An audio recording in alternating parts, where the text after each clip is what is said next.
جی سر ہو گئی نا.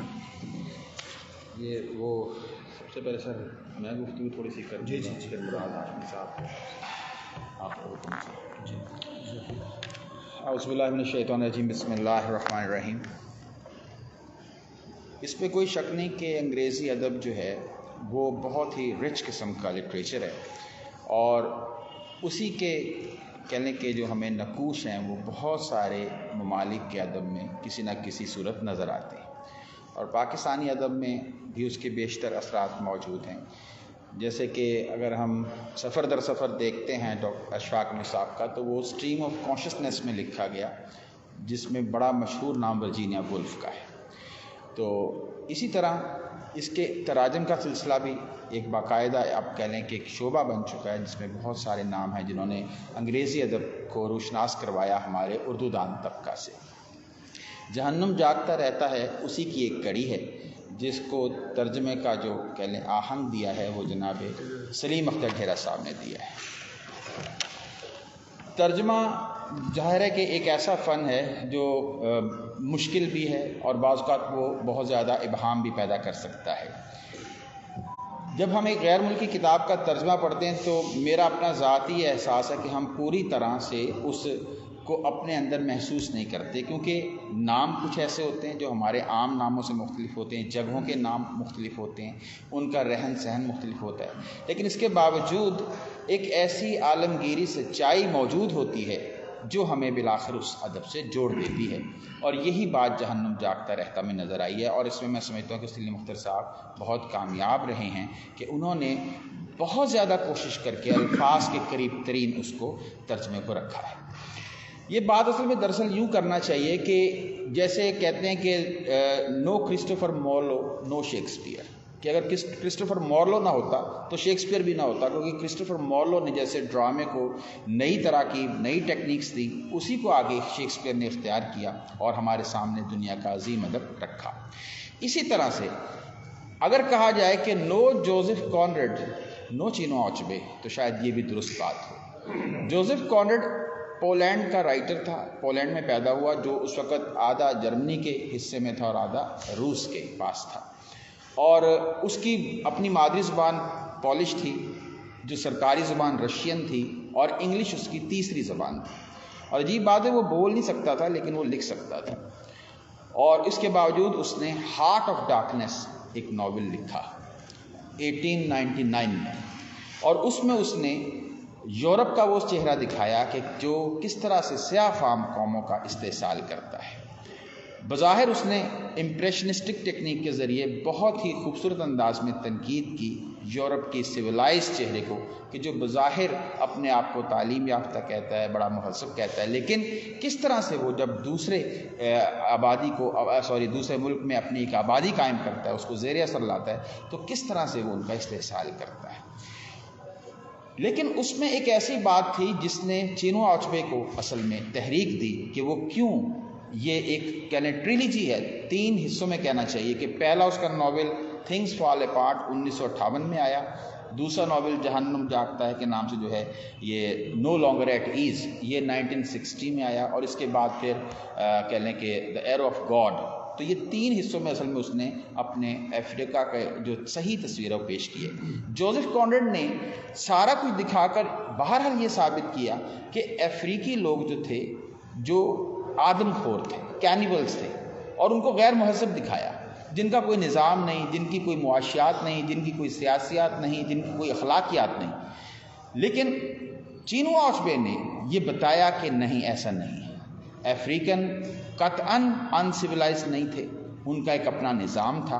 Things fall apart کو پڑھتے ہیں تو وہاں پہ دا ویک آف پیس منایا جاتا تھا، کہ اس ہفتے کوئی کسی کو نہیں مار سکتا، اور جو اس میں نام ہے کون کو وہ بھی کون کو وہ یہاں پہ نام ہے، تو اس کا جو ہیرو ہے وہ کون کو وہ ہے، وہ اسی طرح سے سردار ہے، اور وہ اپنی بیوی کو جب مارتا ہے تو اسے بھی بہرحال سزا کو کہہ لیں کہ اس کو بھگتنا پڑتی ہے. تو ان کے ہاں پورا ایک سسٹم ہے کہ کس طرح سے کوئی شادی کے قابل ہوگا، جس کے پاس زیادہ دولت ہوگی، محنت کرے گا، اور وہ بہت سارے لوگوں کا قرضہ ادا کرے گا تو سردار ہوگا، ادروائز وہ سردار نہیں بن سکتا.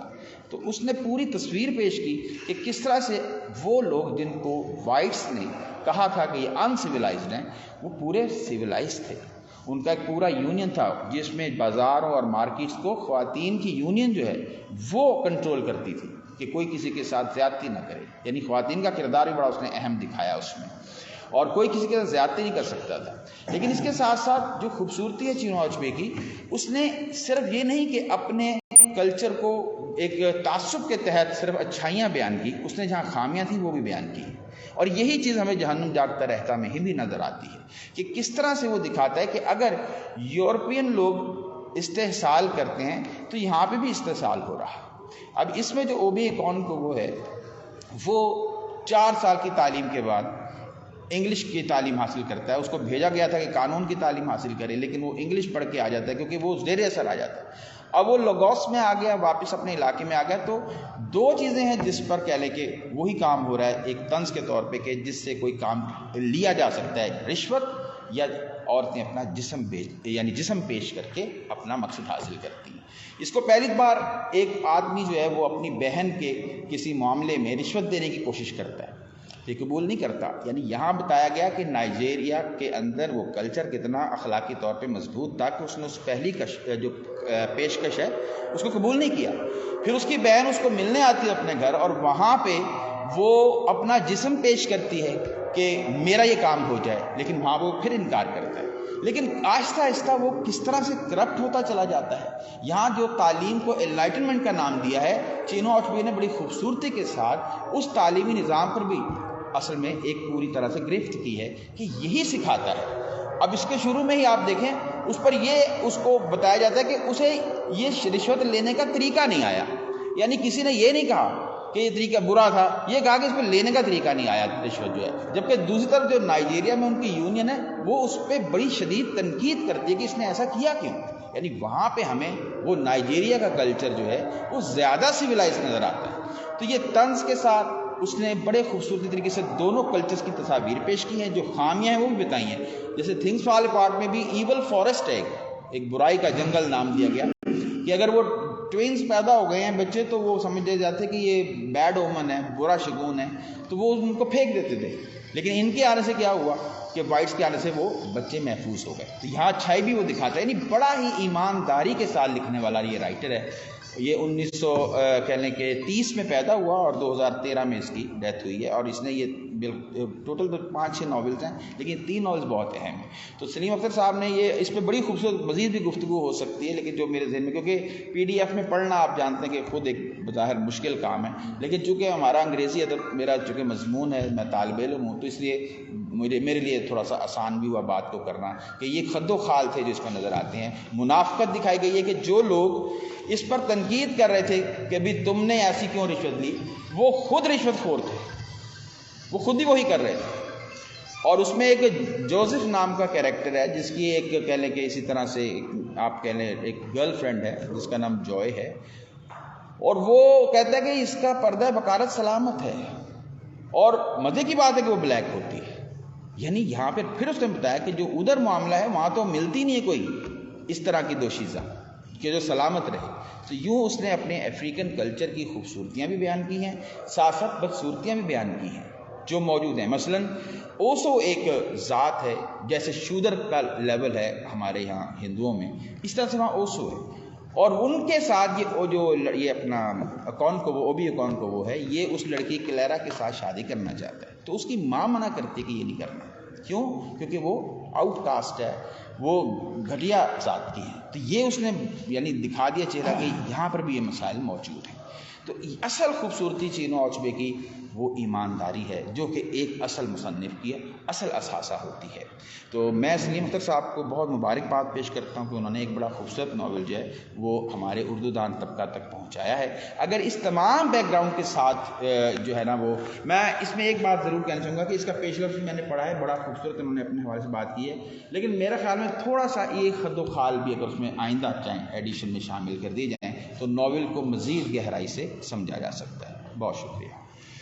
مراد ہاشمی صاحب. جی سر آپ ادھر